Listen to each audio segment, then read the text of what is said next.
Alright, thanks for watching how a Switchblade works. I'm also going to show you guys how I fixed this one. So you pull this down and it goes down, and you push that up and it goes up. How's all that happening? Alright, I've already unscrewed the 4 screws that are on here. 6 screws. We're going to pry this open. I like to open these with the blade open. That way the spring doesn't get you or pop somewhere where you don't find it. So okay, I got it taken apart right here. And the first thing is this little mechanism trigger that moves up and down. You see that? How that's moving up and down? Okay. When that moves up and down, there's these little levers here with a spring behind them. Can you see that by my thumb? When that moves up and down, it's making an action, pulling this down, and there's this spring mechanism here that I took off. I'm going to put it back on. One side of these is longer that way than the opposite because side. It has to catch the blade as it cocks down. But what's going on in here is a spring motion. When you pull this lever down, it's real tough to pull it down. That's what it's doing, is pulling down real hard, shutting that little lever door down, and then making that spring cock down. It cocks that blade down. Let me pull this up so you guys can see what's happening. You see how now it's cocked because it was hard to pull that up. And then when you pull this down, that little door right there is shutting, allowing the blade to be released and cock down. I don't think I have the power to hold this. Oh, no, it jumped. You see that? When that door behind here closes, it allows the blade to slide down and the spring mechanism to shoot down, grab it from this side right here, cocking it down. And what it's doing over here, there's that door, it's got me stuck right here.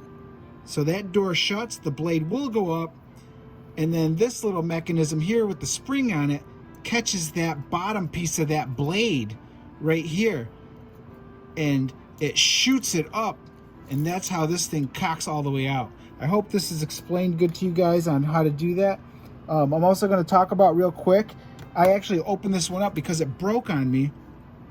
This piece right here is very common to break, and if you're going to want to make one of these, you're going to have to be really crafty.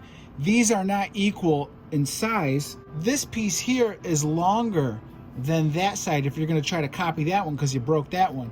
I took a piece of metal and I had an angle grinder and I cut the little piece out that was needed. Make sure it glides in and out of that through this little groove. I'll pull this off so you guys could see. All it is a spring and these 2 little handles. You see that?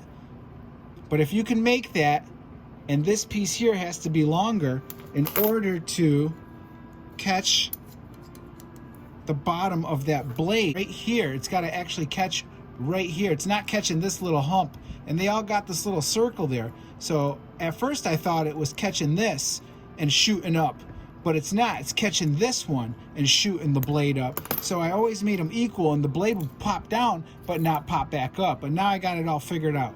Now I'm going to put the thing back together. You can keep watching. I'm just going to move that lever. I am going to put this piece here. Make sure the shorter side. And the metal that they make these things out of is pretty crappy for the cheap China ones. This is very common to break. I actually sell these things and they're constantly breaking on me. Not constantly, but 1 out of like 30 of them sold will break. And then I just help the customer out and fix it for them, you know. They're so excited. And the metal that I make it out of is never that cheap hard metal. You can't even bend this without it cracking. Anyways, continue on to put this sucker up together.